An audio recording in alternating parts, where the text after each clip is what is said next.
Welcome back to the DMZ America podcast. I'm Ted Rall coming to you from the left. It's Tuesday, June 20th, 2023. And I'm Scott Stantis coming to you from the right, where it's still 2023. On the right, isn't it like 1823? It's more like 1951, Oh, when everything was just great. yeah, well, no problems then whatsoever. Well, not for guys like us. True. So, teen depression always been a problem. In fact, there was a Eddie and the Hot Rods. They were a sort of proto-punk rock band, sort of the mid 70s. They were English, and they had a song called Teenage Depression. Encourage you to check it out. They had a great guitar line. Anyway, it's getting worse. So nearly half of teens say that they agree with phrases like, I can't do anything right. I do not enjoy life. My life is not useful.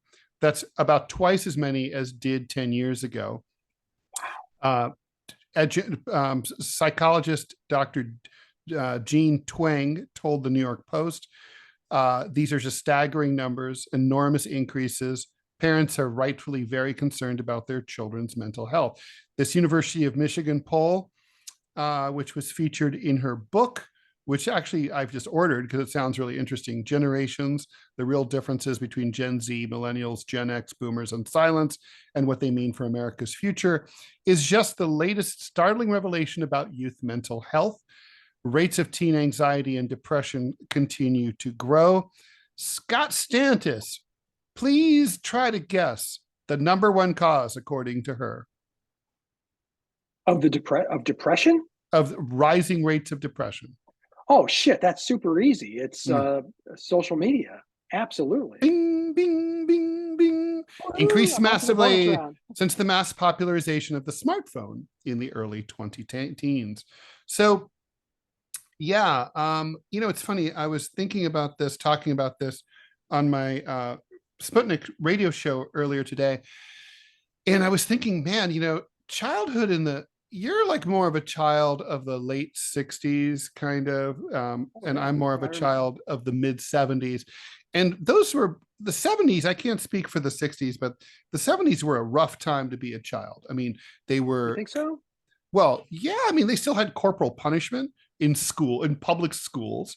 I mean, I got whacked by my by the what they used to call the Board of Education, the paddle, and for walking across a waxed floor in the gym. I was a little snot. I wasn't going to walk around the long way when I had to get to class. And that was just once of many times. Your parents were. You couldn't, there was no child protective services to call, or if there was, and you said, my parents hit me with a belt, they'd be like, whatever, sucks to be you. They weren't, that was totally cool. They'd say you probably had it coming. Yeah, there were serial killers. Literally, a serial killer killed one of my classmates. The kids were not safe. Date rape was routine. If it was really worse, if you were obviously much worse to be a girl than a boy. Bullying was completely acceptable in public schools and in public spaces. No parents, teachers, administrators, no one interfered at all. Even in popular culture, kids were deemed as worthless and evil. Movies that depicted children were like The Omen and It's Alive and stuff like that. The Brood. They were all stuff about depicting children as being dangerous and threatening. They weren't meant to be. We were not a generation that was viewed as worthy of protection or coddling or helicopter parenting. None of that shit applies to Generation X. And it's a different world now. So it's kind of crazy. They don't have this nearly as much bullying to deal with, I guess, unless you count, maybe it's just moved to the digital space. Instead of being punched in the face, you get insulted. There was a kid who in college here in New Jersey who was gay and who was fucking another dude in his room. Unbeknownst to him, his asshole roommate videoed the encounter and posted it to the internet in order to bully him. And he was so humiliated that he jumped off the George Washington Bridge. This kind of, that's the toxicity of, the humiliating aspect of social media, the impossible standards that are set up by like the Kardashians and their bullshit filters that tell girls that they should have bodies that nobody has, including the people who purport to have them. Yeah. Yeah. Yeah. I mean, it was, being a kid is tough. Being I mean, it always has been. I mean, and I'm going to talk about something I have almost never talked about in public, Ted. I don't think I've even talked to you. I don't know if I've even talked to my wife about this. But when I was in middle school in seventh and eighth grade, I was suicidal. I was being bullied. Again, like you said, told people, no one gave a shit. Um, it was every day. And to the point where, I mean, that's probably as close to wanting to take my own life. I mean, this is a 14, 13, 14-year-old kid Sure. to that point. And then saying, listen, I'm at this point, and people going, do it. uh, you know, Yeah. um, Jump. yeah, it was a really, really, really obviously hard time of my life. And now, at least I could go home. Well, my home life was pretty much sucked too. I know you and I kind of had the same, non-Waltons type upbringing. So there really was no place to hide. But I can't imagine today where there really is. Your whole world is in that fucking device in your hand. Your True. entire world, your worth, your persona, everything about you, and especially at that age, it's all right there. And so some asshole who decides to start bullying you, some dick who starts, you mentioned that story about, his roommate recording that. I mean, that's disgusting. That is horrible. That kid should have been charged with murder, quite Yeah. frankly. Agreed. So, but these numbers are startling. The numbers you quoted coming into this, twice as many as there were 10 years ago. I think not just social media and its influence has to have grown exponentially since COVID, when Yeah. they didn't have like any kind of social life at all because we were all locked up in our houses. So how do you fix this? I mean, I'm glad that this is being taken seriously. There are times when I don't know. I mean, I am one of those guys, Ted, and go ahead and kick me right in the nuts when after how wrong I am saying this. But there were times I mentioned the difficult time I had in middle school, but there were also difficult times in high school where you just had to say, get over it. Yeah, she broke up with you. Boo fucking who? Life will continue. Believe me.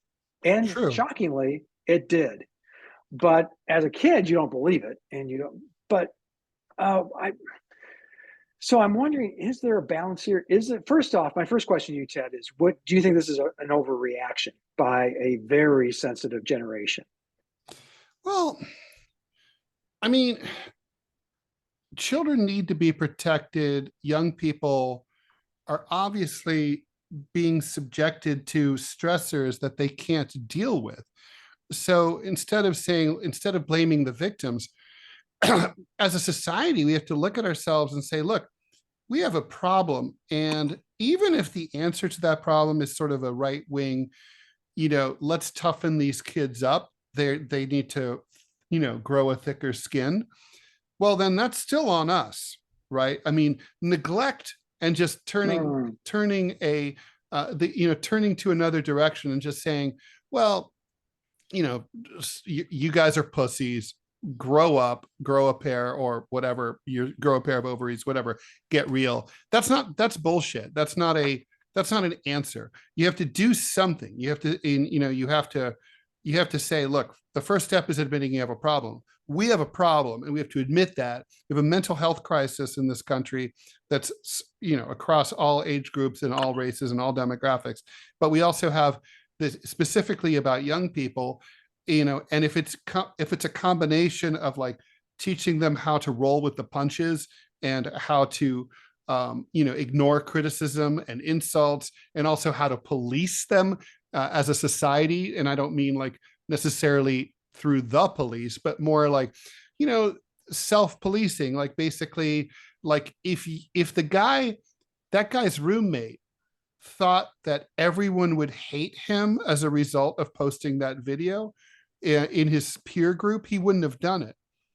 So obviously there was no social norm in his circle of friends that said like, this is the kind of thing you don't do. Like Yeah, you yeah. don't gay bash, you don't, you don't humiliate people that way. You just don't do that. So the point is, I think there's something that needs to be done. I don't think it's enough to just say like, oh well, they're weak, because even if they Oh are no, weak, there's got to be something we can do to make them stronger. that's really well put. That's really well put and answers my question. Um, Talking about bullying, I mean, a culture, I was, being bullied at work. I mean, it was bullshit. And, the entire company fell apart. But I went to my editor and said, hey, listen, this is bullshit. It was our head of social media for the editorial page.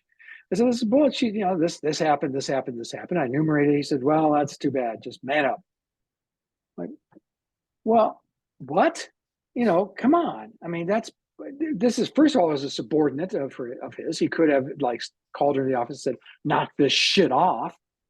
It would have Right. been that simple. But the fact that we still think bullying is okay, it just depends on who's doing it. It's okay if it's Is on the internet. Well, it's okay if it's, um, well, in this case, it was because it was a woman and she was in charge of our social media. So he didn't want to piss her off. So he Mm. did nothing about it. Um, in schools, I mean, just, what we have that case of the girl who talked that guy into killing himself. I mean, this is where we are. And I don't know, that's an extraordinary case.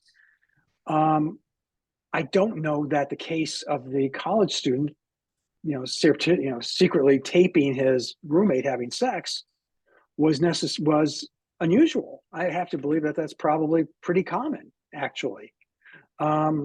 Something along those lines, something that I'm going to make fun of this person. Here's what I'm going to do. I mean, so what's the answer here? I mean, do we, sick packs of social workers into the schools? What do we do? What's the practical solution to this? Well, I think there's no one size fits all answer to mental health problems. I think it has to be handled on an individual basis, but I would certainly start with enforcing mental health parity in healthcare, where you say that like, if you have an insurance plan, it has to treat talk therapy and psychiatry and pay for it with the same degree of enthusiasm as or lack thereof as they do for I would say physical ailments, but I mean most mental health issues are physical. You just can't see the brain. That's all. But yeah, as other Ted, stuff. we live in a country where health insurance doesn't cover fucking dental, Right. which, you Or know, vision. yeah, which I understand that eyes and teeth are part of my body. I could be wrong. I'm no They doctor. are. And also, as you know, Scott, like dental health is super important. I mean, it's a Yeah, conduit for all sorts of disease. So I think we have to say, look, mental health is really important. It should be covered for free by the government or, well, by the government, really. And we need to, we need to destigmatize the need to seek people who want to seek mental health treatment. But I think we need to start talking about these issues. I also seriously think we need to seriously think about regulating social media and the use of electronic devices, particularly among children. I mean, we may get to the point sooner rather than later where we decide that if it's not awesome for 12-year-olds to drive a car, that maybe 9-year-olds shouldn't be on an iPad either. I got to tell you, I mean, I know I'm speaking to everybody who's listening, and you as well. I went out to dinner the other night, and there's a family of five came stumbling in. Of course, they were morbidly obese, came stumbling into the restaurant, took their chairs. Every single one of them was on a screen, including the little kid who seemed to be, like you said, 5, 6 years old.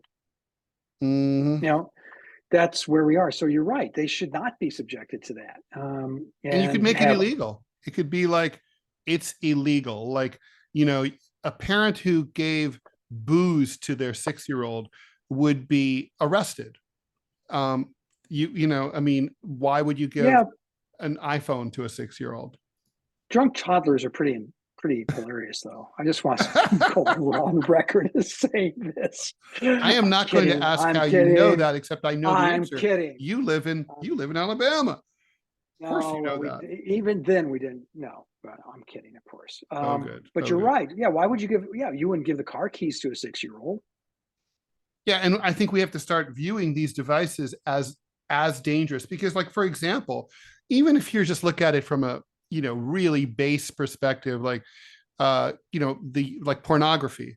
You know, well, oh well, you know, kids aren't supposed to look at porn, but you and I both know there's no filter. You literally, are you 18? Yes or no? Yeah, Yeah. And there's no test for that, right? but that was So, one of those stupid moments in our history, Ted. I mean, this is one of those dumb American moments. They were debating this years ago. I'm sorry. It's one of those issues that mm, I think illustrates how fucking stupid we can be. The Congress was debating whether or not they should, you know, somehow put governors on pornography. mm, Simple solution would have been, instead of making all pornographic sites.com, you just make them .xxx, right. something that simple. Oh, I remember Then that. you could have blockers. You could have blockers on your computers, on your phones, on your pads, that would have very simply blocked all this stuff, right? And Mhm. they're right. You know, I'm sorry, a 7-year-old seeing a hardcore pornographic video, that's information that's very difficult to process, Right. extremely difficult. Well said. Mhm. Um, so, you know, but we had this opportunity, and the of all people, the religious right said we can't. Then they'll know where to get it. They already know, you idiot. They all you have to do is type in, you know, girls with Right. chickens or dudes with, you know, on trapeze. I mean, that was their argument, and it killed it. And it was so stupid. And we could have, like I said, had very simple governors in place, and we chose not to do it. It was, you know, God, this country is so fucked and stupid sometimes. Well, most of the time. Well, we Okay, always all of err the on the time. side of like the kinds of freedoms that we really shouldn't have. I mean, we don't have the freedoms to vote for more than 2 political parties, which would be a nice freedom to have. But we do have the freedom to have our 5-year-olds look at pornography and brutal, horrible images of death and mayhem. So that's awesome. Speaking of which, Mississippi, a law in Mississippi starting June 30th, you have to register to look at pornography on websites in Mississippi. I'm not kidding. You have to put in your driver's license number. I'm not sure how they're going to do it. I'm not sure how they're going to enforce it, but that's Yeah, not to mention a VPN would solve yeah, that just problem, right? really easily. Yeah, yeah. You can skirt around it. I'm just telling you. You really think that a lot of people in Mississippi have their own VPN and understand how that works? Do you, Ted? Mississippi. I keep forgetting Mississippi.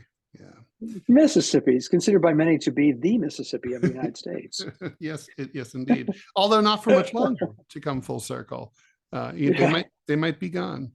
All right, Scott, I think we should leave it there. We've already chewed everyone's ears off for a nice long, but we did miss last week, so we did have to. We Yeah. had some making up to do. We had to hit the Trump indictment. All right, so where can the good people find who are in their submersible find Oh, your stuff?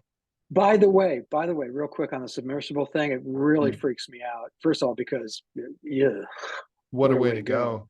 Yeah. But a very good friend of mine was on that thing a few months ago. The same one? Uh-huh. Oh Yeah, boy. he Oh, I knows some think of I the know guys who. who were on it. I think I know who. Uh, yeah, well, I can say it's Alan Stern because he Uh-huh. wrote about it. He posted about it, and Mm, he was actually, Alan was in town recently. If for those of you who the name may ring a bell, he was the principal investigator for the New Horizons mission to Pluto. He's, you know, always on the list of some of the smartest guys on the planet. He happened to be giving a speech in Auburn, and he was in the area, so he spent a night with us. It was so dead. It's like, okay, well, here's our vacation to northern Alabama, you know, and he's showing us his vacation shots of the Titanic. Mm. Yeah, he was. So I mean, so I texted with him, and he, like I said, he knows. So I think two of the people who were on the. Does he have any theories about Uh, what may have happened? it's one of those. Who knows? I mean, the thing is, they're over 2 miles below the ocean, so I think the Yeah, pressure is 400 times what it is at sea level. right, One little crack, one little seam, and it's gone. The right, fact that, from what I can glean from the information, is that they were talking and then they weren't, which right. tells you that it happened incredibly fast. So it's like They boom. didn't. Yeah, yeah, and which is how it would happen. I mean, you're under that kind of pressure. There's still a few hours left, I think, of their life support. They go down with 96 hours of life support when they head down to the Titanic. It's Mhm. not tethered, and Do they go so into the wreck? no, they go around it, and you can poke. They look into like the stairwell, the central staircase, which is now every the organic material down there is eating it, so it's just a hole. Mhm, But the pictures he got were pretty awesome. I mean, mhm, it's and given the opportunity, I think both you and I would have said, "Hell yeah, we'd go." mhm. But this, I mean,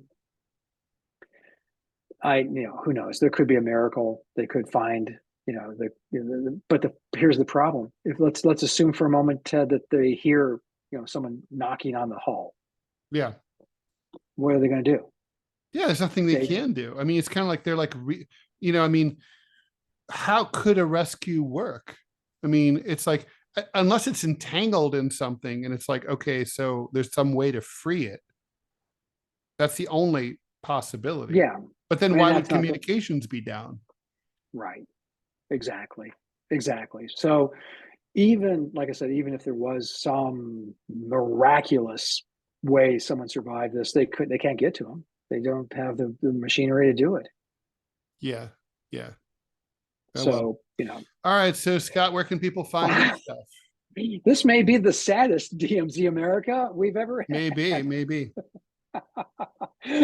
But if you want to be happy, go to gocomics.com. Check out /Scott Stantis and see my editorial cartoons. Better still, go to gocomics.com/prickly city and check out my comic strip. You can also go to chicagotribune.com and go to the opinion section and see the cartoons I draw for them. Also, you can hear us. Ted and I are involved with Center Clip, which is a new device, a new app. You can listen to mini podcasts as short as 30 seconds, no longer than 5 minutes. And we have instant analysis of breaking events or just us kind of talking bullshit. It's all, but Center Clip, do yourself a favor and download it. So, Ted, besides Center Clip, where can we hear your stuff? You can go to whowhatwhy.org, especially on Saturdays when my cartoon runs. Gocomics.com/Ted Rall. You can listen to my radio show on Radio Sputnik. Just go to Rumble and put in Ted Rall Final Countdown, and just go to rall.com, RALL.com, for all things Ted Rall. The radio show is really good. I mean, I really enjoy listening to it, even when I'm not Thank on you. it, which has been a long time.